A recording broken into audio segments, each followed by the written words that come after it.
ঝিনাইদহের শৈলকুপার ভাইরা মনে রাখবেন, জীবন কখনোই পারফেক্ট হয় না, পারফেক্ট বানিয়ে নেওয়া লাগে। এটা পারফেক্ট করতে হয়, ধৈর্যের পরিচয় দেওয়া লাগে। মিডিয়া আউট অফ ক্যাপাসিটি, মাঝখানে গাছ দিয়ে ভরা, ওইদিকে লোকজন দাঁড়িয়ে আছে, সাউন্ড সিস্টেম খারাপ। আমি যদি বলি কোনো মাহফিল হইল, যুবকদের মনটা খান খান হয়ে যাবে। আপনাকে বুঝতে হবে, স্যাক্রিফাইস করেই জীবন চলতে হয়। অভিযোগ করলে জীবনটা কখনো সুন্দর হয় না। ঝিনাইদহের বি পেশেন্ট, ধৈর্যশীল হন। দেখেন আমাকে, আমার মুখে স্টিল হাসি, আমি ঠিক আছি, সব ওকে। একটু ধৈর্যের পরিচয় দিবেন। আসিফ হুজুরকে চোখ দিয়ে দেখা জরুরি নয়, আসিফ হুজুর কি বলছে এটা আমি বুঝতেছি কিনা, দ্যাট ইজ মোস্ট ইম্পর্টেন্ট, ঠিক কিনা? মাফ চাচ্ছি, মেহেরবানি করে কোনো আওয়াজ করবেন না আমার কথা ছাড়া। আর ডানে যারা সেলফির জন্য মোবাইল তুলে আছো, টার্ন অফ ইউর ফোন, ফোনটা অন রেখো না, ফোন দিয়ে দেখো না আমাকে। আজকে আমাকে সরাসরি দেখার দিন। আর বামে যদি জায়গা থাকে, গাছের উপরে না উঠে জায়গা মতো বসে যান। অনেকে গাছে গাছে উঠার ট্রাই করছো, বসে পড়ো, পড়ে গেলে সমস্যা হবে, বসে পড়ো। আমার ঝিনাইদহের শৈলকুপার ভাইয়েরা কেমন আছেন আপনারা সবাই? আলহামদুলিল্লাহ, আল্লাহ শুকরিয়া যে আল্লাহ তাআলা আমাকেও অনেক অনেক ভালো রেখেছেন। আমার কলিজার টুকরা প্রিয় ভাইয়েরা, পরিবেশ দেওয়া লাগবে। পরিবেশ ছাড়া তাফসীর মাহফিলটা সুন্দর হবে না। আমার যুবকরা মাথার ঘাম পায়ে ফেলে তাজা রক্তকে পানি করে মাহফিলটাকে বাস্তবায়ন করেছে। এটার প্রতিদান আপনাদেরকে দেওয়া লাগবে। একটাই উপায়, শেষ পর্যন্ত শৃঙ্খলাবদ্ধ থাকবেন। প্রত্যেকটা মিডিয়ার ভাইয়ারা আজকের ওয়াজ মাহফিল রেকর্ড করছে, কালকে ইউটিউবে আপলোড যাবে। পরিবেশ পরিস্থিতি পুরো বাংলাদেশকে আগামীকাল জানাই দিবে ঝিনাইদহের সন্তান অভদ্র ঘরের সন্তান নয়, সব ভদ্র ঘরের সন্তান। এই পরিবেশ দিবেন তো আমাকে সবাই ইনশাআল্লাহ। চরপাড়া ইসলামী যুব সংঘের উদ্যোগে আজকের ৮তম বার্ষিক তাফসীরুল কোরআন মাহফিল। আমাদের আজকের এই প্রোগ্রামে চিফ গেস্ট তথা প্রধান অতিথি আছেন জনাব মোহাম্মদ নজরুল ইসলাম জোয়ারদার, সহসভাপতি ঝিনাইদহ জেলা বিএনপি, সহসভাপতি শৈলকুপা উপজেলা বিএনপি ও সাবেক চেয়ারম্যান ৭ নং হাকিমপুর ইউনিয়ন পরিষদ শৈলকুপা ঝিনাইদহ। আল্লাহ তাআলা স্যারকে নেক হায়াত দান করুক, পড়েন সবাই আমিন। এবং উনি যেন আগামীর বাংলাদেশে জনগণের জন্য আবার নেতৃত্ব দিতে পারেন এবং আল্লাহর সন্তুষ্টির জন্য ইসলামের কাজ করতে পারেন। আল্লাহ সেই তৌফিক আমাদের প্রধান অতিথি স্যারকে দান করুক, সবাই পড়েন আমিন। আমাদের আজকে এই প্রোগ্রামে আমার পূর্বে অনেকেই কথা বলেছেন প্রিয় ভাই মোহাম্মদ খায়রুল ইসলাম, আরও কথা বলেছেন মাওলানা আব্দুল খালেক নেসারি। যারাই কথা বলেছেন, কোরআন থেকে হাদিস থেকে কথা বলেছেন, আল্লাহ সকলের কথা অনুযায়ী আমাদের সবাইকে আমল করার তৌফিক দান করুন, পড়েন সবাই আমিন। আমাদের আজকে এই প্রোগ্রামে সভাপতি রয়েছেন হযরত মোহাম্মদ আবুল কালাম আজাদ, ইমাম ও খতিব, চরপাড়া জামিয়া মসজিদ, শৈলকুপা, ঝিনাইদহ। হুজুর কোথায়? কোন পাশে আছে? আমার বামেই আছেন। আল্লাহ আমাদের ইমাম ও খতিব চরপাড়া জামিয়া মসজিদের হুজুরকে ইসলামের সৈনিক আবু বকর রাদিয়াল্লাহু তাআলা আনহুর মতো কবুল করুক, পড়েন সবাই আমিন। আমাদের আজকের এই মাহফিল পরিচালনা করেছেন মাওলানা মুহাম্মদ মিজানুর রহমান, ইমাম ও খতিব বাইতুন নাজাত জামিয়া মসজিদ মধ্যপাড়া দোহার ও শৈলকুপা ঝিনাইদহ। আমাদের পরিচালক সাহেব কোথায় আছেন? ও আমার ডানে আছেন, মাশাআল্লাহ। ওনার কথা আমি নিজেই শুনছিলাম, মাইকে এলান করছিলেন। আমি আমার প্রিয় কলিজার টুকরা খতিব সাহেবের জন্য দোয়া করে দেই, আল্লাহ ওনাকে মৃত্যুর শেষ নিঃশ্বাস পর্যন্ত ইসলামের খেদমত করার তৌফিক দান করুক, পড়েন সবাই আমিন। আমি দেখতে পাচ্ছি, আপনারাও একটু দেখবেন, সবাই যারা এসেছেন ডানে বামে পেছনে, একবার সবাই চোখ দিয়ে পুরো মাহফিলটাকে অবজার্ভ করেন তো, সবাই দেখেন তো একবার, সবাই দেখেন, পেছনে সামনে দেখেন একবার। আচ্ছা, এবার আমাকে এই যে সোনামণি, এদিকে এদিকে এদিকে এদিকে আমার চোখে আমার আজকের এই শৈলকুপার ঝিনাইদহের মাহফিল, আমার চোখে আমার যা মনে হচ্ছে আজকের এই মাহফিলের সিচুয়েশন, এটা আমার মনের কথা। যদি ভুল হয় আপনারা ধরায় দিবেন, আপনারা আমার অডিয়েন্স। আমার ব্যক্তিগত পার্সোনাল পয়েন্ট অফ ভিউ হচ্ছে এরকম, আজকের মাহফিলকে নিয়ে যত অডিয়েন্স আজকের মাহফিলে এসেছে, আমি আসিফ হুজুর আন্তরিকতার বিশ্বাস 90% বেশি অডিয়েন্স কলিজার টুকরা যুবক ভাইয়ার আজকের মাহফিল। ইসলামের গণজোয়ার যে সুনিশ্চিত, এটাকে রুখে দেওয়ার সাধ্য যে কারো নাই, আজকে ঝিনাইদহের মাহফিলে যুবকদের উপস্থিতি এটাই প্রমাণ বহন করছে। আমার কলিজার টুকরা যুবকদেরকে আল্লাহ তাআলা ইসলামের সৈনিক ওমরে ফারুক রাদিয়াল্লাহু তাআলা আনহুর মতো কবুল করুক। পড়েন সবাই আমিন। আসল কথা হলো, ঝিনাইদহ খুলনা বিভাগের মধ্যেই একটা জেলা, ডিস্ট্রিক্ট। হয়তোবা অনেকে জানেন, অনেকে জানেন না। আমি জাস্ট ভালোবাসার খাতিরে নিঃস্বার্থ বলছি, কাউকে পাম্পট্টি দেওয়ার জন্য বলছি না। কথাটা হচ্ছে, আমি কিন্তু খুলনায় জন্মগ্রহণ করেছি, আমার বাবা খুলনায় জন্মগ্রহণ করেছে, আমার মা খুলনা, আমার বোন খুলনা, আমার নানি, নানা, দাদা, দাদি, দে আর অল ফ্রম খুলনা, সবাই খুলনার থেকে।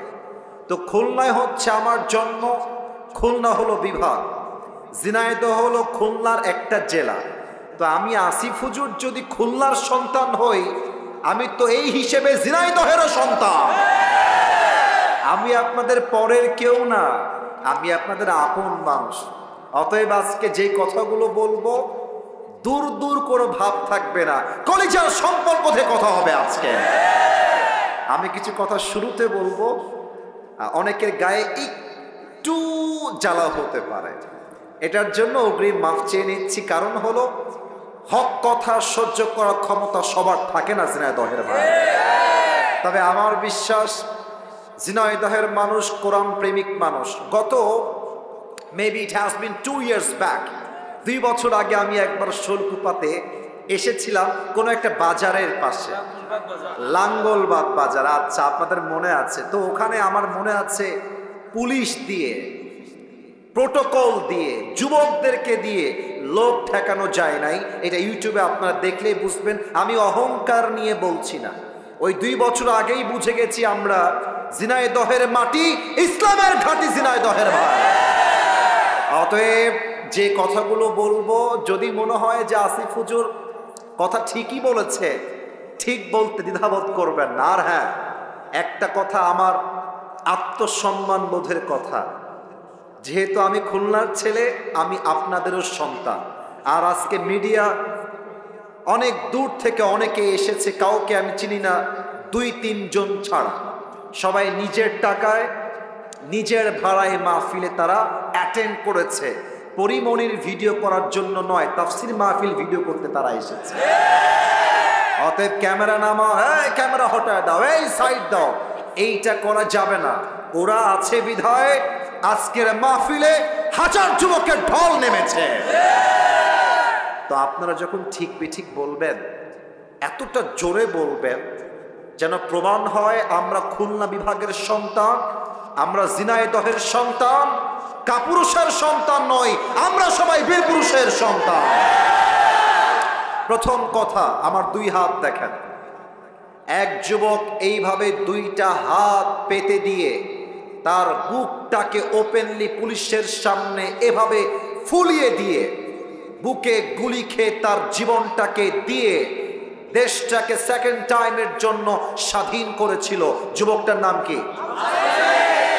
শহীদ আবু সাইদ। এটা প্রমাণ করে দিয়েছে, বাংলাদেশের মুসলমান বাঁচলে বীরপুরুষের মতো বাঁচবে, কাপুরুষের মতো নয়। আর আমি একটা কথা বলতে বড্ড লজ্জা পাচ্ছি, আমার ওয়াজটা ফেসবুকে যাবে, ইউটিউবে যাবে, অনেকের গায়ে লেগে যাবে, তবুও আমি বলছি, হক কথা বলতে কোনো আপোষ করা চলবে না। 5 আগস্টের পূর্বে যত পুলিশ ছিল, তার ৮০% পুলিশ ছিল সরকারের পা চাটা দালাল আর গোলাম। যদি তারা সরকারের পা চাটা দালাল না হতো, আমার কলিজার টুকরা আবু সাইদ ভাইয়ের বুকে গুলি লাগবে কেন? যুবক ভাইরা বলো। তারা চাইলে বুঝিয়ে শহীদ আবু সাইদকে সাইড করতে পারত, তবে তারা যখন শহীদ আবু সাইদের বুকে গুলি চালিয়েছে, তখন ছাত্র জনতার মাথার ভেতরে আগুন জ্বলে উঠেছে। তখন আমরা স্লোগান তুলেছি, কোটার সংস্কার নয়, পুরো দেশটার সংস্কার করতে হবে। তবে একটা কথা না বললেই নয়, 5 আগস্টের পূর্বে হক কথা বললেই দেখতাম কিছু নেতা মাহফিলে এসে এমনি।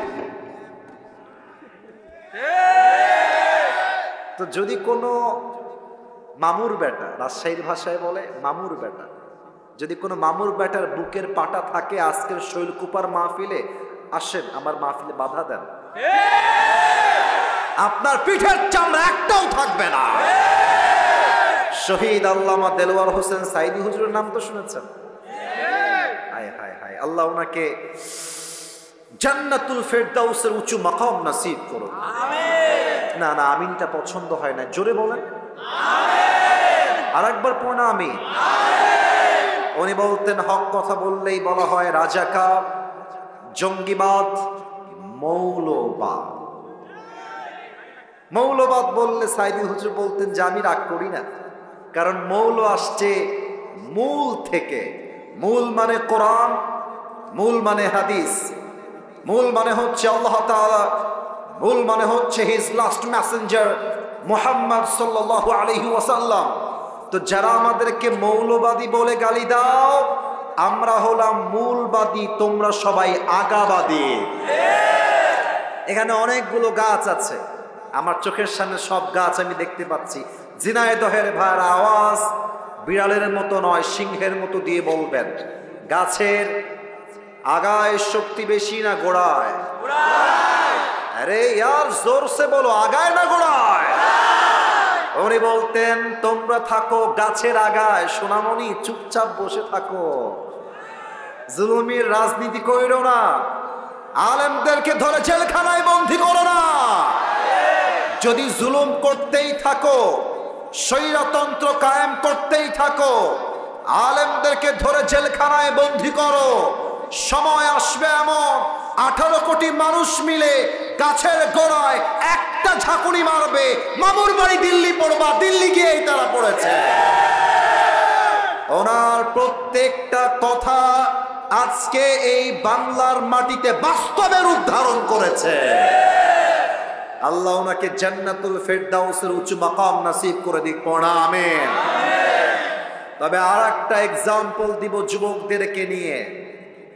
আমাদের কনফার্ম জান্নাতি মাননীয় আপা, উনি ভেবেছিলেন যেই জেনারেশন টিকটক নিয়ে পাগল, যেই জেনারেশন পাবজি ফ্রি ফায়ার নিয়ে পাগল, যেই জেনারেশন ছাকা খাইলে বেকা হয়ে যায়, এরা তো আমার একটা চুলও বাঁকা করতে পারবে না। আপা ভুল বুঝেছিল। যেই জেনারেশন পাবজি ফ্রি ফায়ার খেলার জন্য পাগল, আজ তারা আল্লাহর জমিনে আল্লাহর কোরআনের সংবিধানকে কায়েম করবার জন্য পাগল হয়ে গেছে। আমি একটা এক্সাম্পল দিতে চাই। পাকিস্তানের ডক্টর আফিয়া সিদ্দিকার নাম তো শুনেছেন আপনারা সবাই। আফিয়া সিদ্দিকা, মুসলমানদের ইমান যে কত তাজা হয়, কত উত্তম হয়, কত তাজা দীপ্ত ইমান হয়, ডক্টর আফিয়া সিদ্দিকা তার বেস্ট এক্সাম্পল, ঠিক কিনা বলেন? ডক্টর আফিয়া সিদ্দিকাকে 2003 সালে পাকিস্তান থেকে কিডন্যাপ করা হয়। তাকে কিডন্যাপ করা হয়েছিল এই ব্লেম করে যে ডক্টর আফিয়া সিদ্দিকা নাকি আল কায়েদার সঙ্গে জড়িত ছিলেন। এবং আপনারা অবাক হবেন, ডক্টর আফিয়া সিদ্দিকা ছিলেন, শি ওয়াজ নিউরোসায়েন্টিস্ট, সে একজন বিজ্ঞানী ছিল এবং পাশাপাশি সে আল্লাহর কোরআনের হাফেজা ছিল। সুবহানাল্লাহ পড়েন। তাকে গ্রেফতার করা হলো একজন সেনা হত্যার দায়ে। 2003 সাল থেকে নিয়ে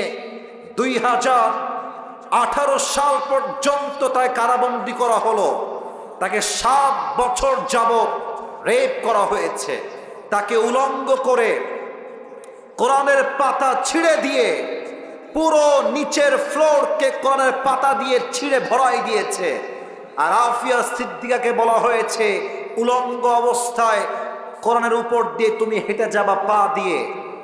এই মহিলা, এই নারী যুগের পরে যুগ আমেরিকার ভেতরে টর্চার সেলে জুলুমের শিকার হয়েছে, তবুও তাওহীদ আর ঈমানকে স্যাক্রিফাইস করতে প্রস্তুত হয় নাই। এবং আপনারা জানলে আরো অবাক হবেন, আফিয়া সিদ্দিকা জেলে থাকা অবস্থায় আল্লাহর রসুলকে স্বপ্নে সাক্ষাৎ করেছে। সুবহানাল্লাহ পড়বেন না? না, এটা জিনাইত হয়, সুবহানাল্লাহ হইল না, বলেন সবাই জোরে সোরে সুবহানাল্লাহ। আফিয়া সিদ্দিকার ভাষা হচ্ছে উর্দু ভাষা। নবীর সঙ্গে স্বপ্নে সাক্ষাৎ, ডাক দিয়ে বলছে, ইয়া রাসূলুল্লাহ मैं यहाँ पर कब तक रहूं, আমি এখানে আর কতদিন থাকবো ইয়া রাসূলুল্লাহ, ये इम्तिहान कब खत्म होगा, এই পরীক্ষা কবে শেষ হবে ইয়া রাসূলুল্লাহ। নবীজি একটু মুচকি হাসি দিয়ে বললেন, আফিয়া ये तुम्हारा इम्तिहान नहीं है, এটা তোমার পরীক্ষা নয়।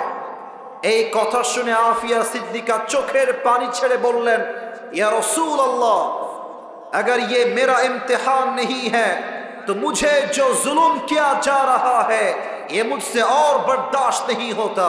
हे रसूल, যদি এটা আমার পরীক্ষা না হয়, যে জুলুম চলছে, যে ধর্ষণ চলছে, যে রেপ চলছে, এটা আমার দ্বারা আর সহ্য হচ্ছে না।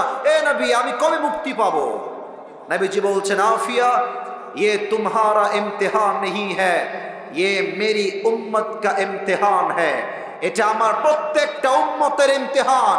হকের পক্ষে থাকলে বাধা আসবে, জেল আসবে, জুলুম আসবে, বাট কথা হবে একটা, আমার জীবন যাবে, কল্লা যাবে, বাতিলের সামনে আমার মাথা কখনো হবে না। জিনাইদহের ভাই, আল্লাহ সেই জাগ্রত ঈমান আমাদের সবাইকে দান করুক। পড়েন সবাই আমিন। অতএব আমি আসিফ হুজুরের লাস্ট এন্ড ফাইনাল কথা, আল্লামা দেলওয়ার হোসেন সাঈদী হুজুর জেল খেটেছেন, জুলুমের শিকার হয়েছেন, শহীদ হয়েছেন, বাতিলের সামনে মাথা নত করেন নাই। আল্লামা মামুনুল হক সাহেবকে ধর্ষণের মিথ্যা মামলা দিয়ে জেলখানায় বন্দী করা হয়েছে, উনি ওনার মাথাকে বাতিলের সামনে নত করেন নাই। আমাদের সকলের কলিজার টুকরা মিজানুর রহমান আজহারীকে 2020 সালে মিথ্যা শিবিরের ট্যাগ দিয়ে, জামাতের ট্যাগ দিয়ে, রাজাকারের ট্যাগ দিয়ে দেশ ছাড়তে বাধ্য করা হয়েছে। আজহারী দেশ ছেড়েছে, বাতিলের সামনে মাথা নত করে না। এখান থেকে একটা শিক্ষা বাতিল পক্ষকে আমি দিতে চাই, যতই জুলুম করো, যতই জেল দাও, যতই আমাদেরকে অত্যাচার করো, আমরা একটা মিশন নিয়ে নেমেছি, মাথায় আমাদের কাফনের কাপড় বাঁধা আছে। আল্লাহর জমিনে আল্লাহর কোনের রাজ কায়েম না করা পর্যন্ত একটা যুবক বাসায় ফিরে আসবে না। হাত তুলে বলেছে।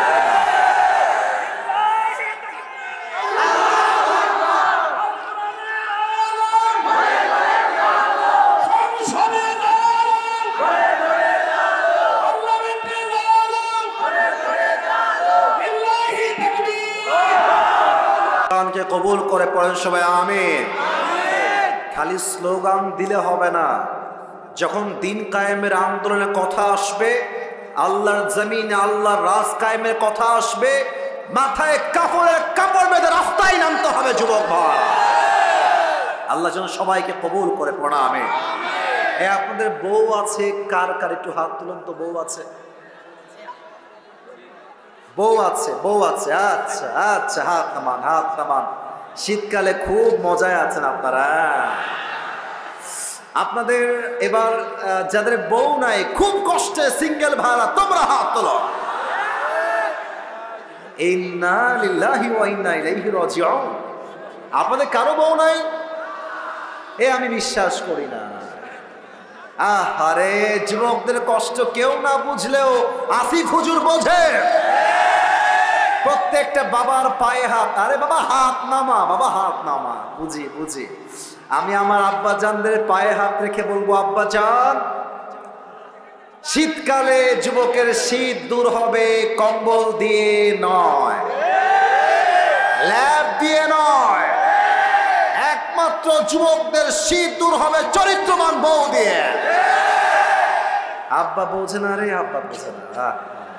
আল্লাহ আব্বা জানদেরকে সঠিক বুঝ দান করে পড়েন সবাই আমিন। আর সত্য কথা বলতে, যুবকরাও বিয়ে করতে চায়, বাবারাও মাঝে মাঝে বিয়ে দিতে রাজি হয়ে যায়। তবে কষ্টের কথা বলতে লজ্জায় মাথা নিচু হচ্ছে আমার। আজকালকার মেয়েরা এইটা ছাড়া আর কিছুই বোঝে না। কেন যে টাকার পাগল আমার বুঝে আসে না। ইভেন সব মেয়েকে আমি এক পাল্লায় মাপি না, তোমরা আমাকে মাফ করবা, আমাদেরও তো মা বোন আছে। We respect everyone from our heart, কলিজার থেকে সম্মান করি। তবে সেই মেয়েগুলো আমার দুই চোখের বিষ, যারা টাকার জন্য টাকলার সঙ্গে বিয়ের পিড়িতে বসে যায়। এরকম মেয়ে তো জিনায়েত হয়ে অন্তত পক্ষে নাই। আর নাই রে বাবা। আল্লাহ হেদায়াত দান করে পড়েন সবাই আমিন। তবে যেই মেয়েরা টাকার জন্য টাকলাকে বিয়ে করেন, আমি আপনাদেরকে শ্রদ্ধার সাথে বলতে চাই, হাজার যুবক আমার চোখে চোখ রেখে কথা শুনছে। আপনি টাকার জন্য বিয়ে করবেন, টাকা পাবেন, বাড়ি পাবেন, গাড়ি পাবেন, বাট বোন আপনার বয়স তো মাত্র 19। 70 বছরের বুইড়া টাকলার সাথে আপনি 19 বছরের যুবতী হয়ে মনের শান্তি কখনো খুঁজে পাবেন না। আল্লাহ মেয়েদেরকে সঠিক বুঝ দান করে পড়েন সবাই আমিন। আমরা 3টা তাকবীর দিয়ে তাফসীরে ফিরে যাব। প্রথম তাকবীর দিবেন বিবাহিত ভাইরা, সেকেন্ড তাকবীর দিবেন সিঙ্গেল ভাইরা। আমি দেখতে চাই কার গায়ের জোর কত বেশি। ঝিনাইদহের বিবাহিত ভাইরা সম্মান রাখতে হবে। বিবাহিত ভাইরা আপনারা আমার পক্ষের লোক, আপনারা সবাই একটা কাশি দিয়ে গলা ঠিক করেন। এইটা কোনো কাশি হইল? What is this? আর একবার কাশি দেন। সিঙ্গেল কলিজারা তোমরা একটু চুপ থাইকো, ঠিক আছে? আমার বিবাহিত ভাইরা তাকবীর দিবে প্রথম তাকবীরটা। বিবাহিত ভাইরা রেডি হও। বিবাহিত ভাইরা তাকবীর দিবেন, সিঙ্গেলরা চুপচাপ থাকবে। বিবাহিত ভাইরা নারে তাকবীর। আপনি তো মাইকের জোর দিয়ে আরো গলা আওয়াজ বাড়াই দিলেন। আচ্ছা ঠিক আছে, বিবাহিত ভাইরা শেষ। মিডিয়ায় রেকর্ড হচ্ছে, আমি কোনো ধোকাবাজি করার সুযোগ নাই। সিঙ্গেল ভাইদের পালায় এবার দেখবো কার গায়ের জোর কত বেশি। সিঙ্গেলরা কাশি দাও একটা। ওরে বাবা রে বাবা। এই যে স্যার আছেন, হুজুররা আছেন, খতিব সাহেবরা আছেন, আমি ভাই এই দল থেকে বের হয়ে গেলাম। আপনারা নাম্বার দিবেন কে পাস করছে, দেখা যাক কে পাস করে। সিঙ্গেল ভাড়া দিবা, বিবাহিত ভাড়া চুপ থাকবেন। সিঙ্গেল ভাড়া লিল্লাহি তাকবীর। বিবাহিত ভাইরা আমাকে মাফ করে দিয়েন। হলো না, সিঙ্গেল ভাইরাই আজকে পাস করেছে, আমার আব্বা জানরাও সাক্ষী দিয়ে ফেলেছে। এবার সবাই মিলে তাকবীর দিবেন। ঝিনাইদহের শৈলকুপার ভাইরা এমন জোরে তাকবীর দিবেন, তাকবীরের ঠেলায় আমি স্টেজ ভেঙে উল্টে নিচে পড়ে যাব। জোরে তাকবীর দিবেন, সবাই একটা কাশি দেন। দেখবো আজকে ঝিনাইদহের গলার জোর কত বেশি আছে। সমস্ত শক্তিকে উজাড় করে তাকবীর দিবেন। নারে তাকবীর। আল কোরআনের আলো, আল হাদিসের আলো,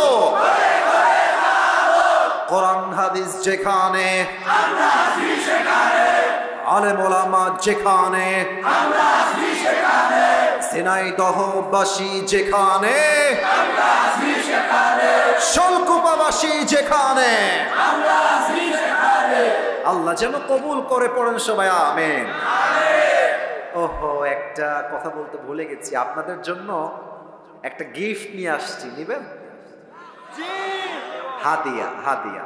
আচ্ছা দেখি গিফটটা আসলে নিয়ে আসছি না, ভুলে গেছি। খুব দামি গিফট তো শো অফ করলাম, তবে দেখা যাক আদৌ নিয়ে আসছি কিনা একটু চেক করতে হবে। লেট মি চেক, একটু থামেন, মনে হয় গিফটটা গাড়িতে রেখে আসছি, 1 মিনিটে চলে আসবে, গাড়িটা ওই পাশে আছে, কাউসার বা নাইম গিয়ে গিফট নিয়ে আসবেন। গিফটটা হলো আমার নিজের একটা টুপি গিফট দেওয়ার জন্য আজকে নিয়ে আসছি। অনেকেই টুপি আবদার করে, তো যাওয়ার সময় দিতে পারে না, টুপি একটাই পরে আসি, তো তাই একটা এক্সট্রা টুপি আজকে নিয়ে আসছি গিফট দেওয়ার জন্য। তবে শর্ত আছে একটা, শর্তটা বুঝে না, শর্তটা বুঝে না। আজকে আয়াত থেকে 2টা মেসেজ নিয়ে তাফসীর করব, খুবই অল্প সময়। প্রিয় ভাইরা, আমি ওয়াচ করি সর্বমোট 1 ঘন্টা, কমিটিরা আমাকে জেনেই এখানে নিয়ে আসছে। গত বছর করেছিলাম 50 মিনিট, এত বিশৃঙ্খলা যে 1 ঘন্টা ওয়াচ করতে পারি না। তবে আমার আজকে অলরেডি আধা ঘন্টা ওয়াচ হয়ে গেছে, তবে আমার বিশ্বাস আজকে 1 ঘন্টার বেশি ওয়াচ হবে ইনশাআল্লাহ। আল্লাহ যেন আমাদের সবাইকে শেষ পর্যন্ত দোয়া করে যাওয়ার তৌফিক দান করে, পড়েন সবাই আমিন।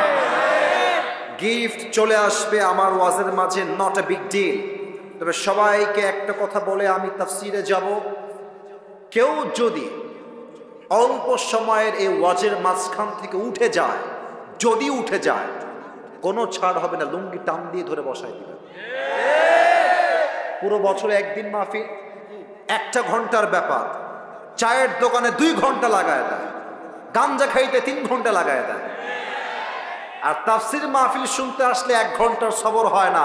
এটাই প্রমাণ শয়তান ভর করেছে।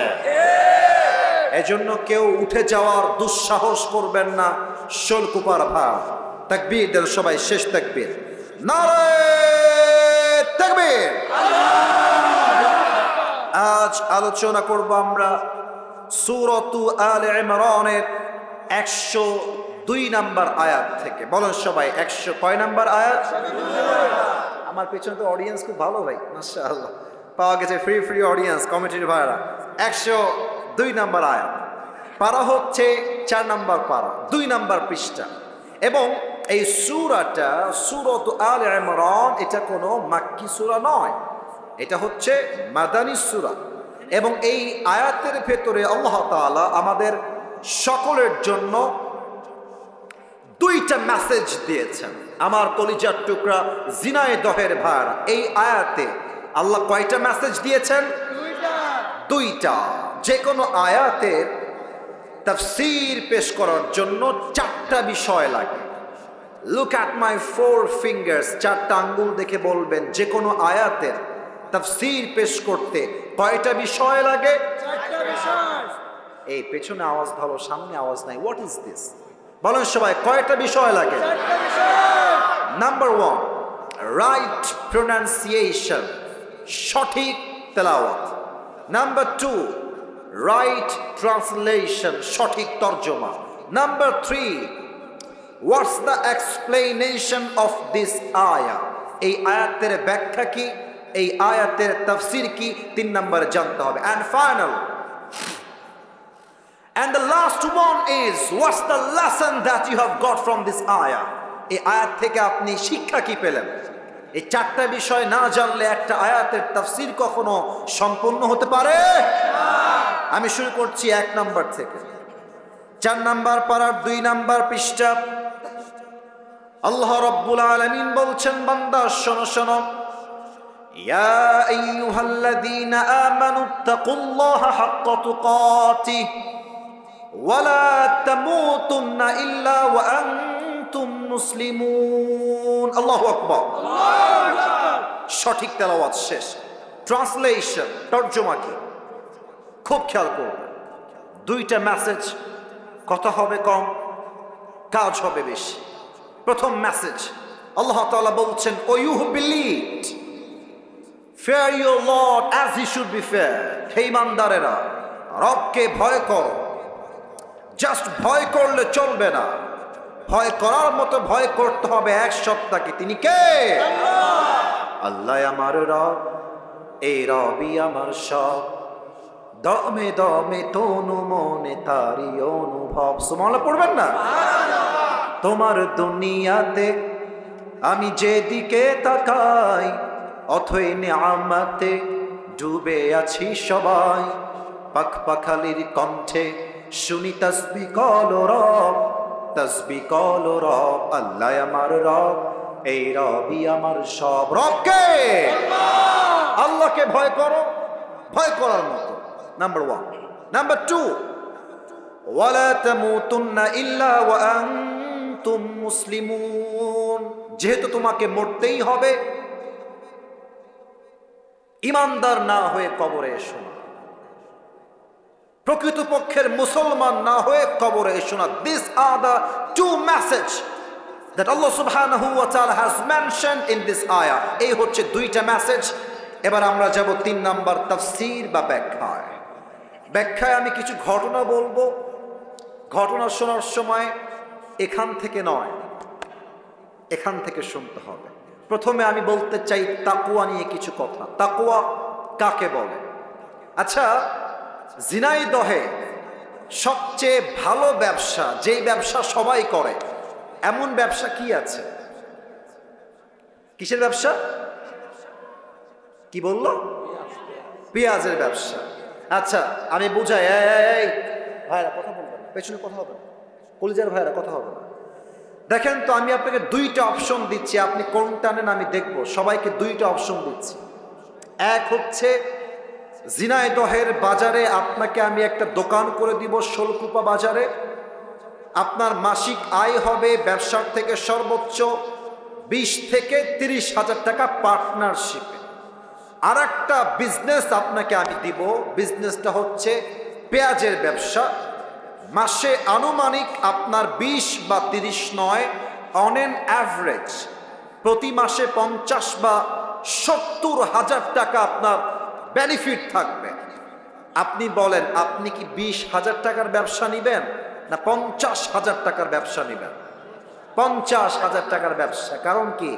লাভ আছে যেখানে, মানুষ আছে সেখানে, ঠিক কিনা বলেন?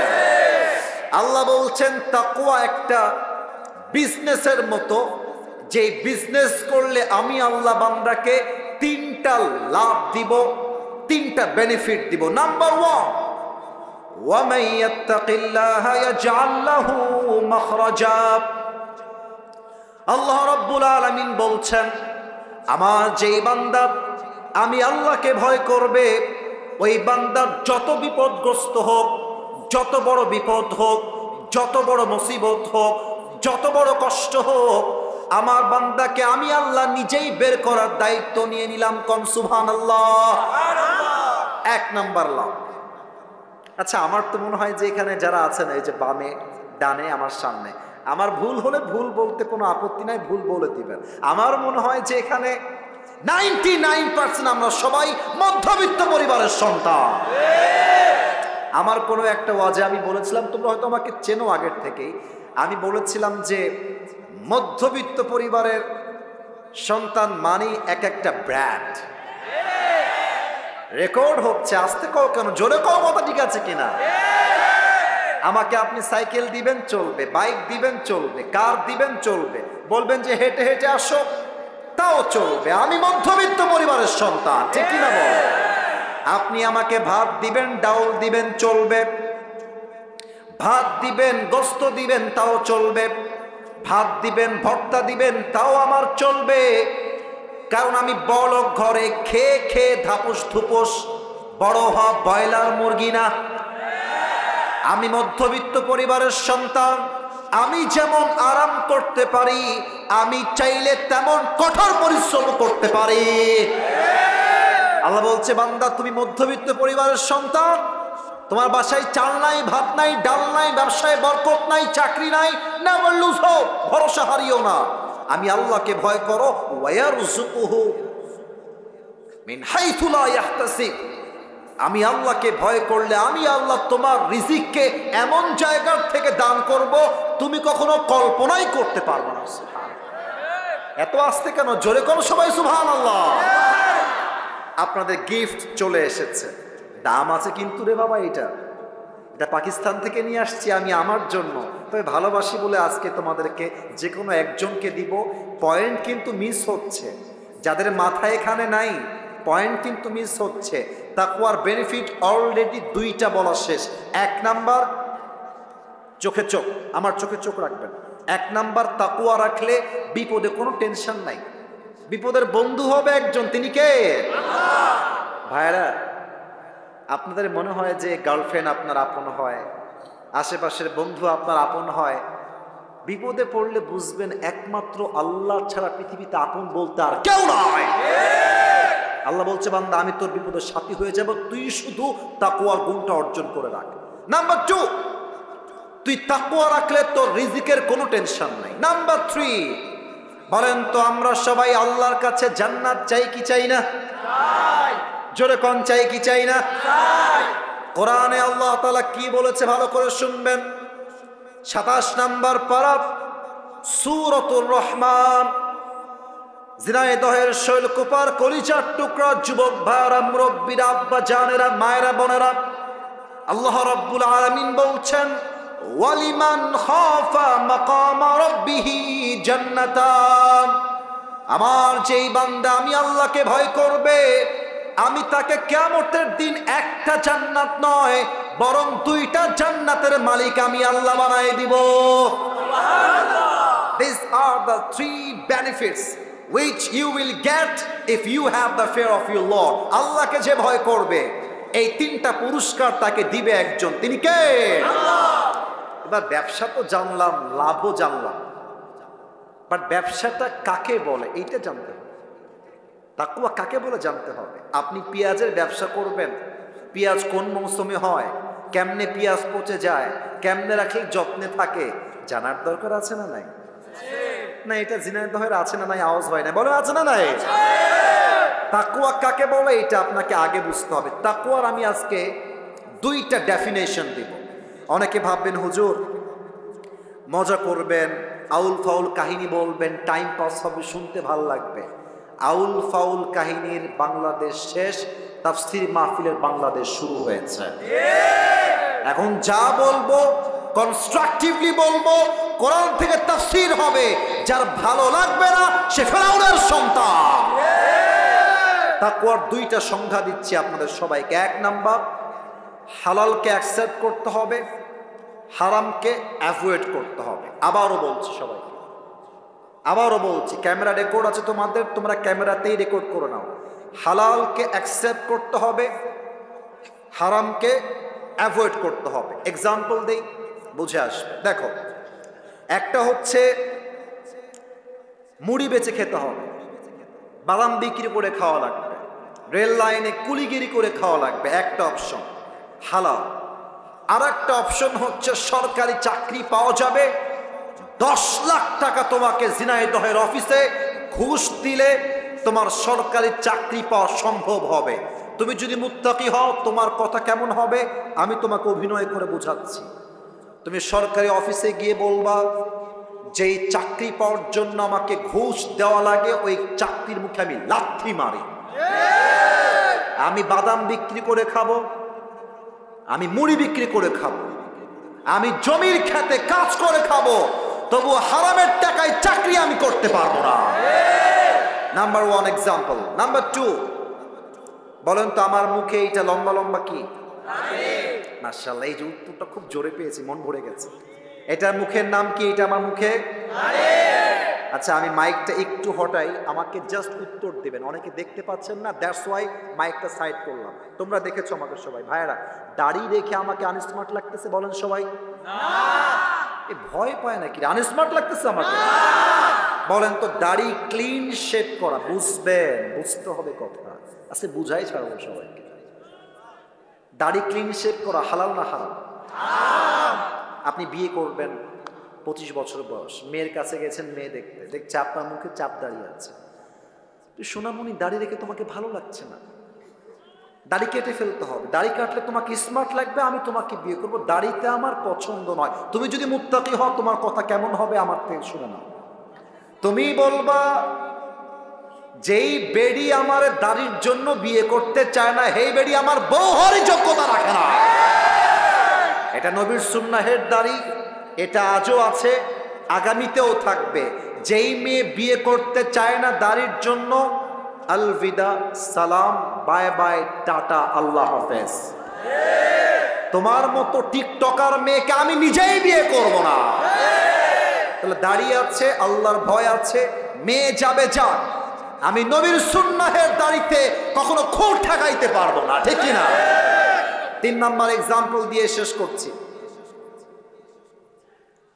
এলাকায় বিয়ে শাদী হয় না? এই যে মুরব্বীরা কয় হয়, যুবকরা কয় হয় না, কারণ হুজুর আমি তো বিবাহিত না। আরে বেটা কথা কোন, হয় কি হয় না? এখনকার বিয়ে শাদী যতই ভালো হোক, মুরব্বী আব্বাজান যতই 5 ওয়াক্ত নামাজি হোক, বিয়ের বাড়িতে গান বাজনা না বাজলে নাকি বিয়েই হয় না।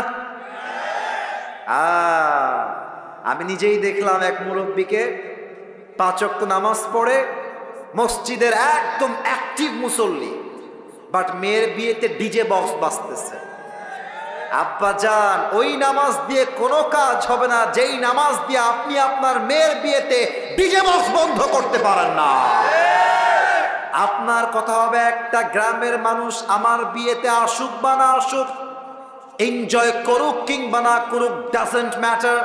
আমি আল্লাহকে ভয় করি, আমার মেয়ের বিয়েতে কোরআন তেলাওয়াত বাজবে, ডিজে বক্সে কোনো গান বাজবে না। হালালকে অ্যাকসেপ্ট করবেন, হারামকে অ্যাভয়েড করবেন, ইটস ডান। প্রথমটা শেষ।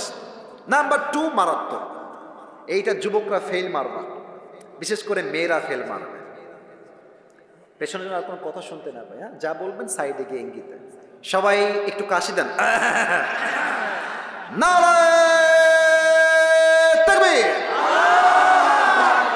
তাকওয়ার 2 নাম্বার সংজ্ঞা হলো, আমি যখন রুমের জানালা বন্ধ করে দিলাম, দরজা বন্ধ করে দিলাম, আমি যখন হিন্দি সিরিয়াল দেখছি, মোবাইল ফোনে পর্নোগ্রাফি দেখছি, অশ্লীল ভিডিও দেখছি, আমাকে কেউ দেখে না, আমাকে দেখে একজন, তিনি কে?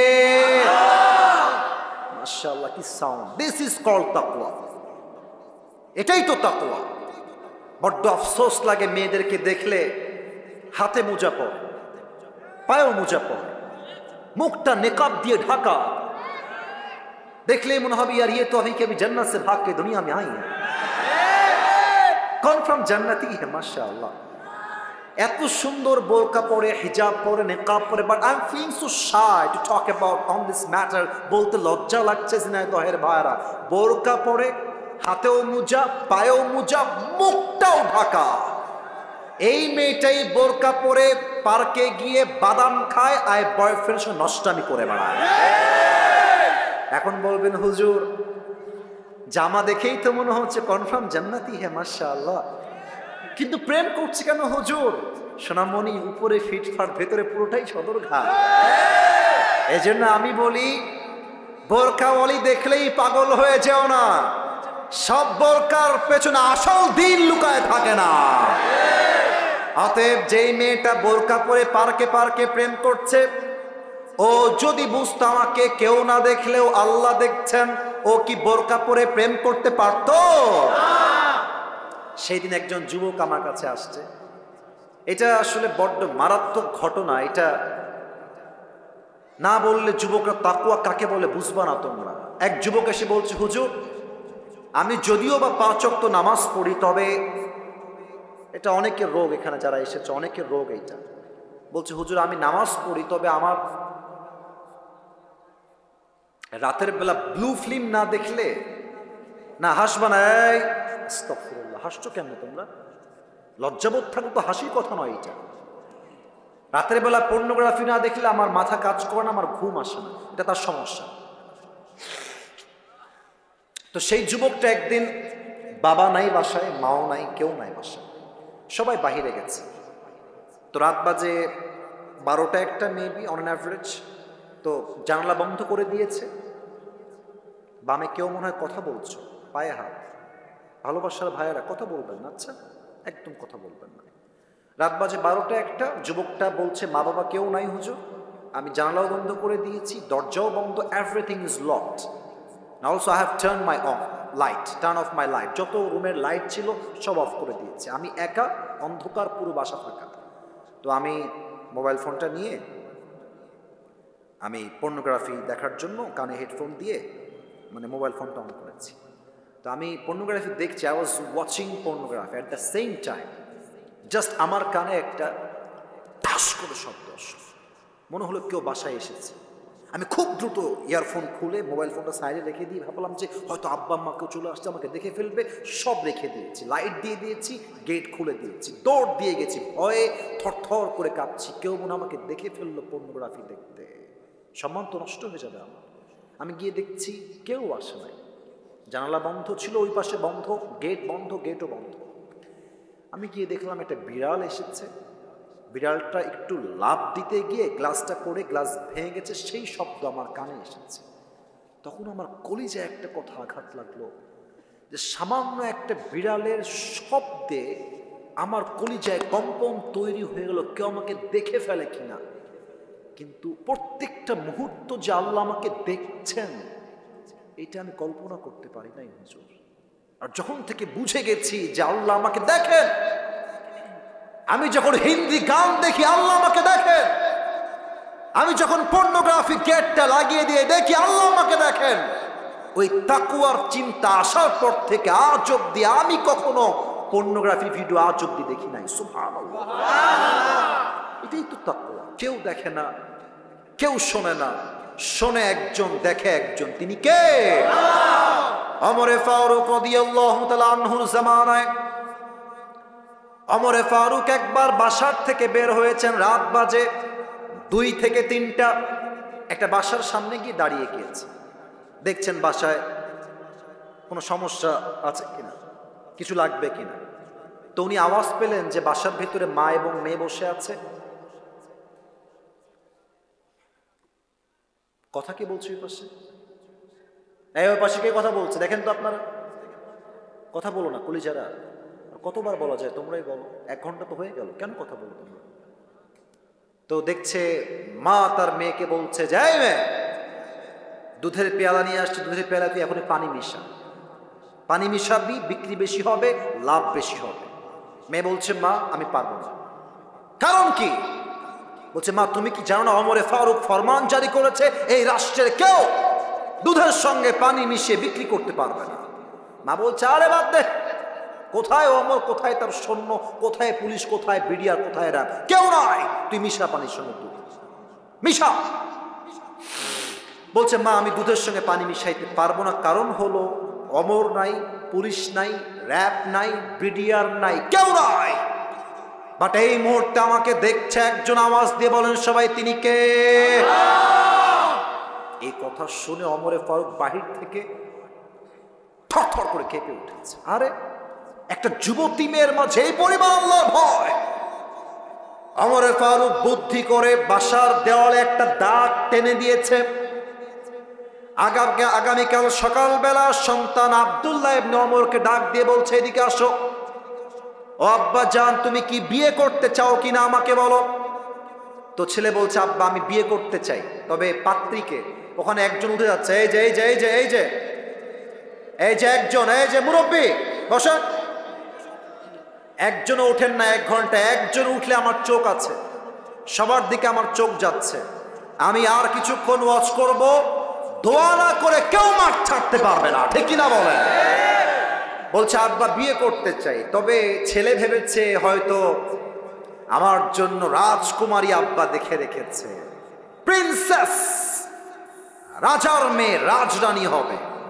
তো ওমর ফারুক বলছে বাবা না, তোমার বউ কোনো রাজরানী নয়, একজন সাধারণ দুধওয়ালি, দুধ বিক্রেতার মেয়ে সে। ছেলে বলছে আব্বা জান আমার মতো একজন রাজার ছেলের সঙ্গে এত মিডিল ক্লাস সুন্দরী নয়, চরিত্রবান মেয়েকে তোমাদের বিয়ে করতে হবে। আচ্ছা একবার ভাবো তো, যেই মেয়েটা সামান্য কয়েকটা ফ্যান ফলোয়ার্স পাওয়ার জন্য টিকটক করে বেড়ায়, যেই মেয়েটা সামান্য কয়েকটা ফলোইং এর জন্য দেহের পোশাক খুলতে দ্বিধাবোধ করে না, লজ্জাবোধ করে না, সেই টিকটকার মেয়ে তোমার বউ হলে তোমার জীবনটাই নষ্ট হয়ে যাবে, ঠিক কিনা বলো?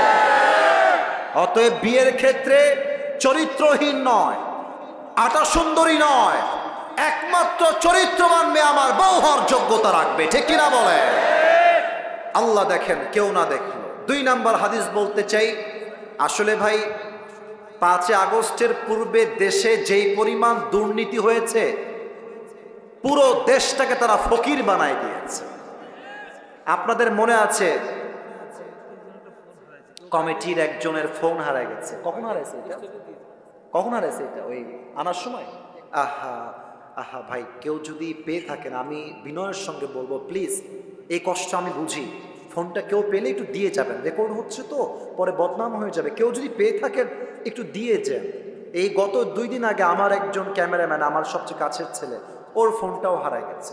অবাক হবেন আপনারা শুনলে। ওই মাহফিল তো যখন নেমে আসি, তো মানে নেমে যখন গাড়িতে উঠি তখন প্রচুর ক্রাউড হয় মানুষের মারামারি হাত মিলাবার জন্য। তো ওই ছেলেটা পেছু পেছু আসছিল, ঠাস করে ফোনটা পড়ে গেছে এবং ফোনটা পড়ার সঙ্গে সঙ্গে কে যেন তুলে নিয়েছে। কিন্তু অবাক করার বিষয় হচ্ছে আমাদের যে ক্যামেরা আছে, ক্যামেরায় ওইটা রেকর্ড হয়ে গেছে, মানে যে ফোন তুলেছে ওইটা রেকর্ড হয়ে গেছে। পরে থানায় আমরা জিডি করেছি, পরে ক্যামেরা চেক করে দেখছি যে ফোন তুলেছে তাকে রেকর্ডে দেখা যাচ্ছে, সে ফোনটা তুলে এমনি এমনি দেখতেছে, ফোনটা পকেটে ঢুকাচ্ছে, সব দেখা যাচ্ছে। পরে আমরা ফোন দিলাম কমিটিকে যে অমুক ছেলে আমাদের ফোন নিয়েছে, কল দেন, কথা বলি। কথা বলছে যে এটা আমার ফোন। স্বীকার করছে না, স্বীকারই করলো না। এত চেষ্টা করলাম, এত এভিডেন্স দিলাম, এত ডকুমেন্টস দিলাম, তাও স্বীকার করছে না। চোর কখনো চুরি করলে স্বীকার করতে চায় না, ঠিক কিনা বলেন? তো কোনো মান্যগণ্য ব্যক্তি বা যুবক ভাই যদি পেয়ে থাকেন, আদবের সাথে মেহেরবানি করে দিয়ে দিবেন, খুব কষ্ট হবে না হয় যুবকটা। আল্লাহ তাকে ব্যাগ দেওয়ার তৌফিক দান করুক, পড়েন সবাই আমিন। তো দেখবেন যে 3 আগস্টের একটা ভিডিও ফেসবুকে আছে। 3 আগস্টের, যদি মনে চায় বাসায় গিয়ে চেক করে দেখবেন, আমার কথা যদি মিথ্যা হয়। তো দেখবেন যে আমাদের যে মেট্রো রেল ছিল, মেট্রো রেল ঢাকার, আগুন লেগে গেল 3 আগস্ট বা 2 আগস্টে। তো আমাদের যিনি প্রধানমন্ত্রী ছিলেন, এই মহিলা নাটক করতে পারতো খুব ভালো, খুব নাটক। এই যে দেখেন আমার দিকে, আমি অত পারবো না। আমি দেখতেছি উনি কেউ নাক মুছতেছে আর কাঁদতেছে আর বলতেছে মেট্রো রেল ঠিক করতে আমার 300 কোটি টাকা লেগে যাবে। এটা কি হলো আমার সাথে? এটা তো ঠিক হয় নাই। আমার মনে ব্যথা লাগলো, আরে বাবা 300 কোটি টাকা, ইয়ার ये तो बहुत बड़ा पैसा है। এটা যুবকরা ঠিক করে নাই, ছাত্ররা কাজটা মোটেও ঠিক করে নাই। পরে দেখলাম 5 আগস্টে উনি মামুর বাড়ি দিল্লি পালিয়ে গেলেন। আমাদের ডক্টর ইউনুস সাহেব আসলেন। 300 কোটি, यार ये तो बहुत दूर की बात है। 300 কোটি নয়, মাত্র 20 কোটির কমেই ঠিক হয়ে গেল। তখন আমি বুঝতে পারলাম, একবার ধরলাম 280 কোটি এক চান্সে, তাহলে গত 16 বছরে কত হাজার কোটি টাকা পাচার হয়েছে, এটা মুখ দিয়ে বলা সম্ভব হবে না। এবার হাদিস শোনেন, তাকওয়া। আচ্ছা, আর একটা বদমাইশ নেতা ছিল কাউয়া কাদের, এরা আপনারা চেনেন সবাই? এই যে এমন উধাও হওয়া হয়েছে, ওরে হারিকেন দিয়েও আর খুঁজে পাওয়া যায় না। তবে যেখানেই লুকাও তোমরা, সময় আসবে এমন ইন্দুরের গর্ত পালাবার জন্য কোথাও। আবু বকর রাদিয়াল্লাহু তাআলা আনহু পুরো দেশের প্রধানমন্ত্রী, কোটি কোটি টাকা তার অর্থ সম্পদের ভেতরে আছে রাজ্যের জন্য। ছেলে এসে বলছে, আব্বাজান, মায়ের মাধ্যমে বলছে বাবার কাছে বলবা আমরা সবাই মিলে সারিদ খেতে চাই। সারিদ আরবের সবচাইতে দামি খাবারের নাম হলো সারিদ। তো ছেলে হচ্ছে প্রধানমন্ত্রীর ছেলে আর বাবা হচ্ছে প্রাইম মিনিস্টার। তো বাবা বলছে যে আমি মাফ চাই তোমাদের সবার কাছে, আমার পক্ষে সারিদ কিনে দেওয়া সম্ভব নয়, আমার কাছে এই টাকাই নাই যে আমি তোমাদের কিনে খাওয়াই দেব। প্রধানমন্ত্রীর ছেলে সারিদ খাবে, বাপের কাছে টাকা নাই। তো বাপ বের হয়ে গেছে। 2 মাস পরে যখন বাসায় আবার আসছে, দেখছে তার বউ প্লেটে করে সারিদ নিয়ে আসছে বাবাকে দেওয়ার জন্য। তো আব্বা বলছে, আরে সারিদ কই থেকে আসলো? আমি তো টাকা দেই নাই, আসলো কই থেকে? এবার ওমর ফারুক রাদিয়াল্লাহু তাআলা আনহুর পরে যে আগে যে তিনি খলিফা ছিলেন, আবু বকর রাদিয়াল্লাহু তাআলা আনহু, তার বউ ডাক দিয়ে বলছে, আবু বকর, আপনি যে প্রত্যেক মাসে আমাকে হাত খরচের টাকা দেন, ওই টাকা বাঁচিয়ে বাঁচিয়ে আমি আপনার জন্য সারিদ ক্রয় করেছি, আপনি খান, এটা হালাল টাকার সারিদ। সারিদ খেয়েছে। খাওয়ার শেষেই মজলিস শুরা মেও এমপি, মন্ত্রী, দায়িত্বশীল সবাইকে ডেকে বিশাল বড় একটা মজলিস করেছেন। বামে আওয়াজ করছে কে বাবুরা? কে আওয়াজ করছে? প্রত্যেকটা মানুষ চাতক পাখির মতো তাকিয়ে আছে। কেন আওয়াজ করছো? মানে 1 ঘন্টার বেশি ওয়াজ শুনবো না, তাই তো? শেষ করতে হবে আমাকে। তা আওয়াজ কেন করছো? কমিটি চুপচাপ, তোমরা আওয়াজ করছো। তাকবীর দেন, নারায়ে তাকবীর। সবাইকে ডেকে একটা মিটিং করেছে। বলছে, এই রাষ্ট্রের দায়িত্বশীল ব্যক্তিবর্গরা আমাকে বলেন, আমার প্রত্যেক মাসের বেতন কয় টাকা? তো বলছে, আপনার বেতন হচ্ছে 30,000 টাকা। বলছে, 30,000 টাকা এখন থেকে কমায় দাও, এটাকে 25-এ নিয়ে আসো। আমি এত বেতন নিব না। একজন যুবক ডাক দিয়ে বলছে, ইয়া খলিফাতুল মুসলিমিন, বেতন আপনার কমবে কেন? দিন দিন তো বেতন বাড়ার কথা। আবু বকর ডাক দিয়ে বলছে, শোনো শোনো, আমার যেই বেতন দেওয়া হয়, আমার বউ 2-3 মাসের টাকা জমিয়ে আমার জন্য, সন্তানের জন্য শাড়ি ক্রয় করেছে, এটাই প্রমাণ। আমার বেতন থেকে কিছু টাকা অলওয়েজ বেঁচে যায়। তো আমি এটাই চাই, আমার বেতন টাকা বাঁচবে কেন? কমায় দাও। আজ থেকে 30,000 নয়, 25,000 টাকা হবে আমার বেতন।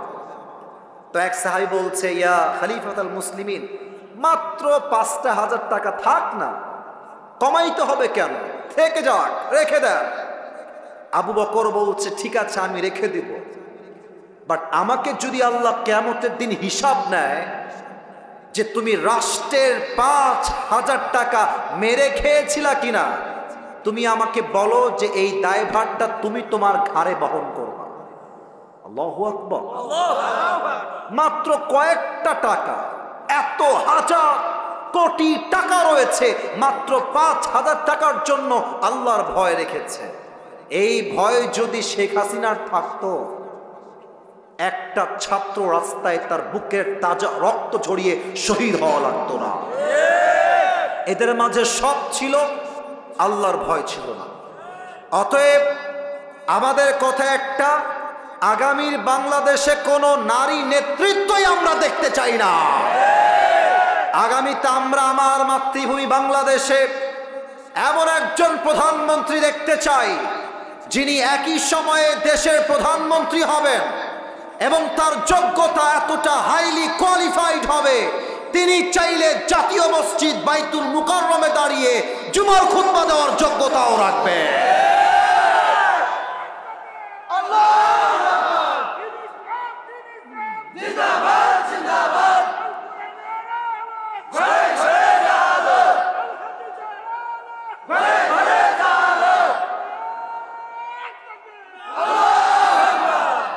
বাঘের বাচ্চা তাকবীর দিয়েছে, ঠিক কিনা বলে? আমার সঙ্গে একবার দিবেন তো, জাস্ট একবার কাশি দেন সবাই।